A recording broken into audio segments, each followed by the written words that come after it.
तर ही थेट दृश्य पुण्यात आज दोनही राष्ट्रवादींचा संयुक्त जाहीरनामा जाहीर होणार आहे आणि त्या निमित्तानं सुप्रिया सुळे आणि अजित पवार आता या ठिकाणी एकत्र पत्रकार परिषद घेत आहेत। अनेक वर्षांनंतर राजकीय व्यासपीठावर राजकीय मंचावर दोघंही एकत्र आलेले आहेत। या निमित्तानं या जाहीरनाम्यात नेमकं काय असणार आहे, दोनही राष्ट्रवादी एकत्र आल्यानंतर हे पाहणं देखील तितकंच महत्त्वाचं असेल। पुण्यातील नागरिकांसाठी पुणे महानगरपालिका निवडणुकीच्या अनुषंगानं दोनही राष्ट्रवादींनी एकत्र लढण्याचा निर्णय घेतला आणि त्यानंतर आज दोनही राष्ट्रवादींचा संयुक्त जाहीरनामा जाहीर होतोय आणि त्याच निमित्तानं सुप्रिया सुळे आणि अजित पवार एकत्र आलेले आहेत। अनेक वर्षांनंतर खरं तर दोघंही भाऊ बहीण एकत्र आलेत। यावेळी अमोल कोल्हे देखील या मंचावर उपस्थित आहेत। राष्ट्रवादीचे अनेक बडे नेते यावेळी उपस्थित आहेत। दोनही राष्ट्रवादीचे अनेक कार्यकर्ते पदाधिकारी देखील मोठ्या संख्येने या पत्रकार परिषदेसाठी उपस्थित आहेत। या जाहीरनाम्यात पुणेकरांसाठी, सर्वसामान्य जनतेसाठी, नागरिकांसाठी काय असेल हे पाहणं तितकंच महत्त्वाचं असेल, कारण पुण्यात अजित पवार यांचा प्रचार आपण पाहतोय, सभांचा करत धडाका आपण पाहतोय आणि जाहीरनामा प्रसिद्ध होतानाची ही थेट दृश्य।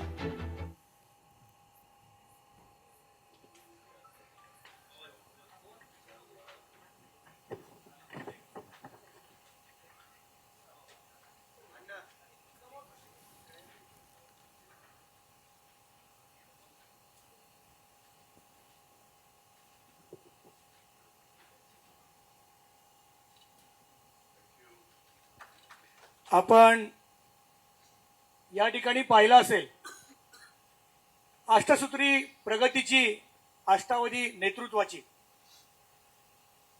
आपण परवा याच ठिकाणी भेटलो होतो। आपण आधी एक आलाम पाच काम अशी घोषणा करून आपण प्रचाराचा शुभारंभ केला होता। ही पाच कामं करणार असा आमचा निश्चित पक्का वादा आहे, परंतु त्या व्यतिरिक्त 3 कामंही आम्ही जादा करणार आहोत। अशी एकूण 8 कामांची ही अष्टसूत्री प्रगतीची आम्ही घेऊन आलो आहोत।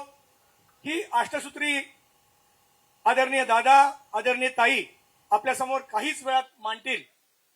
बॅकड्रॉपवर आपण अष्टसूत्री प्रगतीची या शब्दाबरोबर अष्टावधानी नेतृत्वाची असे शब्दही हेतुपूर्वक नमूद केलेले पाहत असाल।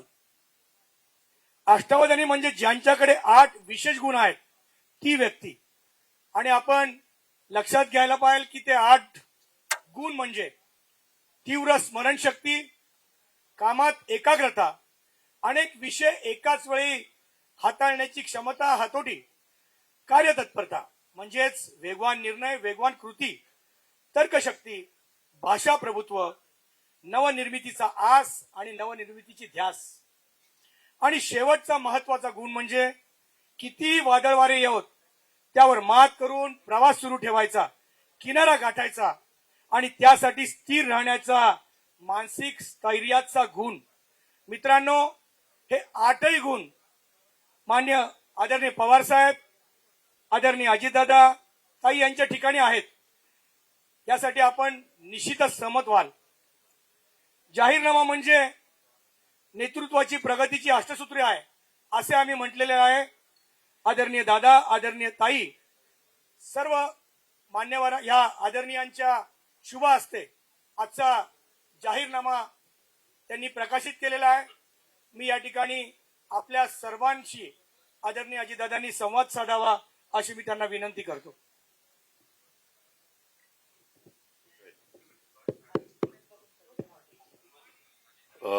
उपस्थित खासदार सुप्रिया सुळे, खासदार डॉक्टर अमोल कोल्हेजी, श्रीकांत पाटील, सुभाष जगताप, चेतन तुपे पाटील, दीपक भाऊ मानकर, विजयराव कोलते, भीम आर्मीचे प्रदेशाध्यक्ष सीतारामजी गंगावणे, विशाल मनाली, सर्व उपस्थित, विकासराव, राजलक्ष्मीताई, सर्व उपस्थित दोन्ही राष्ट्रवादी काँग्रेस पक्षाचे सन्माननीय पदाधिकारी, तसंच उपस्थित असणारे माझ्या पत्रकार बांधवांनो आणि तरुण मित्रांनो, आपल्याला सगळ्यांना माहिती आहे की 2 दिवसापूर्वी ह्याच ठिकाणी अलार्म वाजून 1 अलार्म 5 काम अशा प्रकारची घोषणा आम्ही दोन्ही राष्ट्रवादी काँग्रेस पक्षाच्या वतीनं केलेली होती, पत्रकार परिषदेत केलेली होती। आणि त्यावेळेस आम्ही 5 कामांना प्राधान्य अगदी टॉप प्रायोरिटीनं देणार आणि नंतर इतर पण प्रश्न आहेत, परंतु त्याच्यामध्ये नळाद्वारे दररोज पाणी, ट्रॅफिकमधून खड्डेमुक्त पुणे शहराला करणार, नियमित स्वच्छता पुण्यामध्ये झाली पाहिजे अशा पद्धतीनं आम्ही नियोजन करणार, हायटेक आरोग्य सुविधा आणि 5वा प्रदूषण मुक्त पुणे महानगरपालिकेचा परिसर. आणि ही 5 कामं करण्याचा आमचा पत्रकार मित्रांनो पक्का वादा आहे. आणि या 5 कामा व्यतिरिक्त खालील 3 कामे करण्याचा देखील आमचा सर्वांचा इरादा आहे. त्याच्यामध्ये आपल्या इथं झोपडपट्ट्या आहेत, त्या झोपडपट्ट्याचं पुनर्वसन आणि विशेषतः जुन्या इमारतींचा पुनर्विकास. तुम्ही बघितलंय आपल्या इथं पुण्यामध्ये जुने वाडे असतील, जुन्या वसाहती असतील किंवा वेगवेगळ्या पद्धतीनं सुरुवातीला माडा ज्यावेळेस अस्तित्वात आलं त्यावेळेस माडाच्या पण खूप मोठ्या प्रमाणावर इमारती आपल्या पुण्यामध्ये झालेल्या आहेत. त्याचा आता पुनर्विकास करणं काळाची गरज बनलेली आहे आणि त्याच्यामुळे सरकारने पण युडीसीपीआर मध्ये वेगवेगळ्या प्रकारचे त्याच्यामध्ये टीडीआर असेल, त्याचा एफएसआय असेल, ह्याच्यामध्ये काही बदल केलेले आहेत आणि म्हणून फॅमिली वाढलेल्या आहेत. आता तुम्ही बघा पूर्वीच्या काळामध्ये एक फॅमिली होती, त्यांच्यात 3-3 फॅमिली झालेल्या आहेत, 2-2 फॅमिली, 4-4 फॅमिली झालेल्या आहेत आणि त्यामुळं ह्या सगळ्याच्या बद्दल पुनर्विकास करणं नितांत गरजेचं आहे. पुणेकरांच्या प्रति उत्तरदायित्व म्हणून काही विशेष गोष्टी ह्या आम्ही त्याच्यामध्ये करतोय आणि 150 पुणे मॉडेल शाळांची उभारणी. आपल्या पुण्यामध्ये विद्येचं माहेरघर आहे, त्यावेळेस एक मॉडेल शाळा अशा पद्धतीनं 150चं टार्गेट हे आम्ही उद्याच्या 5 वर्षाच्या करता ठेवलेलं आहे. अशी एकूण 8 कामांची विकासाची अष्टसूत्री विकासाची आणि आम्ही आपल्या समोर मांडलेली आहे. अर्थात या व्यतिरिक्त कला, क्रीडा, संस्कृती या क्षेत्रामध्ये देखील बरंच काही करण्याचा आमचा मानस आहे आणि याबाबतचा तपशीलवार आराखडा आम्ही 60 दिवसात पुणेकरांच्या समोर ठेवणार आहोत.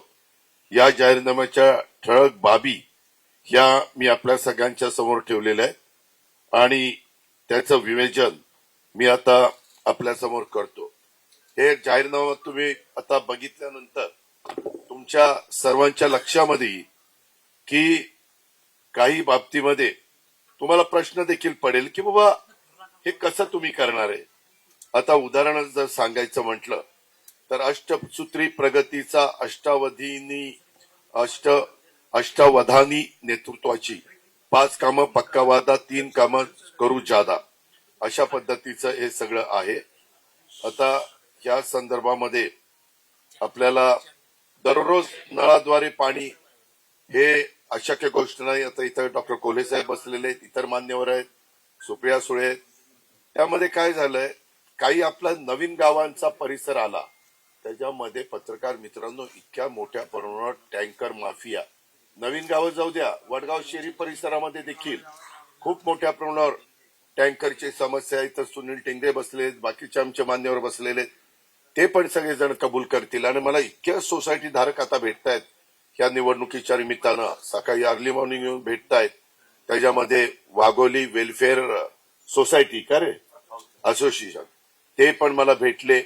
अशा खूप ह्यांच्या समस्या आहेत आणि करोडो रुपयाचा यांचा पैसा त्याच्यामध्ये जातोय आणि त्याच्याकरता व्यवस्थितपणे वितरण व्यवस्था, व्यवस्थितपणे उंच टाक्या ह्या तातडीनं बांधण्याची गरज आहे. खरं तर आता इतकी मोठी टेक्नॉलॉजी आलेली आहे आणि जर वॉर फुटिंगवर काम करायचं म्हटलं तर टाक्या आपण ताबडतोब बांधू शकतो आणि जागा उपलब्ध करून देऊ शकतो. परंतु तेही मागच्या काळामध्ये त्याला डिले झालेला आहे. 2015ला मी तुमच्या माहिती करता सांगतो, आम्ही 2818 कोटींची मंजुरी दिलेली होती. आमची मुदत संपत आले त्यावेळेस 82 पैकी फक्त 59 टाक्या अजून कार्यान्वित नाहीयेत आणि 200 किलोमीटर वितरण व्यवस्था काम बाकी आहे. 45,000 AMR अशा प्रकारे मीटर अजून बसवलेले नाहीयेत आणि त्याच्यामुळं कारण नसताना अनेक पुणेकरांना त्याची किंमत मोजावी लागते आणि म्हणून आम्ही ते दररोज पुणेकरांना प्यायला पाणी वरसगाव, पायशेत, खडकवासला, टेमघर, भामा, आसखेड हे तर आपण आणलेलंच आहे. आपण त्याच्यामध्ये सुधारणा करू पाहतोय आणि बाकीचं मग आपण मुळशी डॅम असे टाटाची जी धरणं आहेत तिथनं पण आपण आणायचा प्रयत्न काम करणार आहोत. दुसरं म्हणजे आम्ही जे काही सांगितलेलं आहे की पुणे शहरातील 33 मिसिंग लिंक आणि 15 मुख्य रस्त्यांच्या दर्जात सुधारणा करून 150 किलोमीटरहून अधिक लांबीच्या या रस्त्यांमुळे पुणे शहरात कुठेही जाणे सोपे होईल. त्याच्यामध्ये टॉम ट्रॅफिक सर्व्हे या जगातल्या 501 शहरांचा अभ्यास करून या ट्रॅफिकमध्ये अत्यंत खराब अवस्था असणाऱ्या शहरांच्या मध्ये आपला पुण्याचा 4था नंबर लागतो आणि त्यात सुधारणा करण्यासाठी आपला डेव्हलपमेंट प्लॅन, आपला आरपी मधील सर्व रस्ते संपूर्ण रुंदीने विकसित करणं गरजेचं आहे. तसेच बस, मेट्रो अशा पब्लिक ट्रान्सपोर्टला देखील सक्षम करणं गरजेचं आहे. हे मी आपल्याला मध्ये पण सांगितलेलं होतं. अनेक जाहीर भाषणामध्ये देखील मी माझी भूमिका मांडतोय आणि त्यामध्ये आमचा ही सगळी युती, आमचे दोन्ही पक्ष आणि आमचे भीम आर्मी आणि बाकीचे सगळे आमचे बरोबर आलेले सहकारी असे आम्ही एकत्र मिळून ते काम करणार आहे. मित्रांनो, तुम्हाला सगळ्यांना माहिती आहे मी पहिल्यापासून स्वच्छतेचा अतिशय मला आवड आहे. मला कुठेही काही मी काम करत असलो तर कुठं कचरा पडला तर मी ताबडतोब तिथल्या संबंधितांना सांगतो की बाबा हे ताबडतोब उचला, किंवा मला तिथं उचलता आला तर मी पण उचलायला मला कमीपणा वाटत नाही. ते आपलं सगळ्यांचं काम आहे.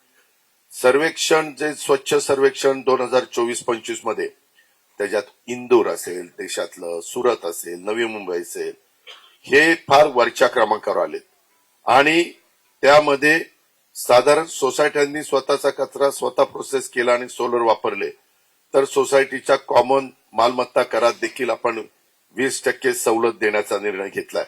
काय लोकांना काही इन्सेंटिव्ह दिल्याशिवाय लोक तिकडे आकर्षित होत नाही आणि त्याकरता उद्याच्याला त्या सोसायटी धारकांना वाटलं की आपला समजा 50 लाख रुपये किंवा 1 कोटी रुपये धरा त्यांचा सगळ्या प्रकारचे टॅक्स वगैरे येऊन खर्च होतोय सगळ्यांचा मिळून, उदाहरणाखातर मी सांगतो, त्याच्यात 20% सवलत दिली म्हणजे 20 लाख रुपये त्यांचे वाचणार आहेत. त्यावेळेस मग ते सोलर वापरतील आणि त्याच्यातून पर्यावरणाचा पण समतोल साधला जाईल. अशा पद्धतीनं आम्ही ह्याच्यामध्ये त्यांना सवलत देऊन प्रोत्साहन देतोय आणि ग्रीन सोसायटी म्हणून त्यांना आम्ही सन्मान चिन्ह पण त्या ठिकाणी देणार.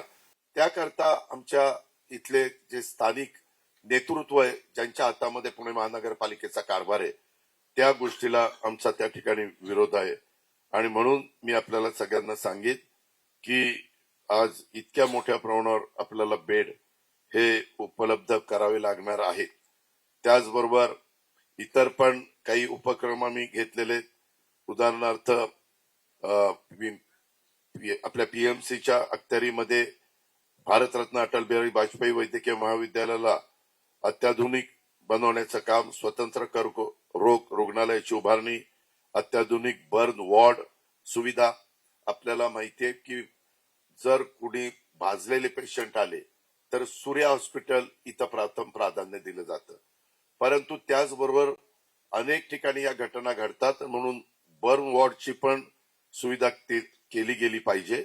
अशा तज्ञ डॉक्टरांशी डिजिटल सल्लामसलतीसाठी टेलिमेडिसिन सेवा राबवणं हे पण आमचं त्या ठिकाणी उद्दिष्ट राहणार आहे आणि तशा पद्धतीचं ते काम आम्ही करू पाहतोय. प्रदूषणाच्या बाबतीमध्ये 980 MLD रोजचं निर्माण होणारं सांडपाणी फक्त 503 MLD सांडपाणी शुद्ध करण्याच्या पालिकेकडे यंत्रणाच नाहीये आणि 9 STP पैकी 6 जुने झालेत. हे सांडपाणी आपल्या नदीला जातं, मग ते मुळाला असेल, मुठाला असेल, इंद्रायणीला असेल, पवनाला असेल आणि हे सोडल्यावर कसं पर्यावरण सुरक्षित राहणार अशा प्रकारचा प्रश्न आहे. लोकशाही मराठी ऐका, पहा, जागरूक रहा.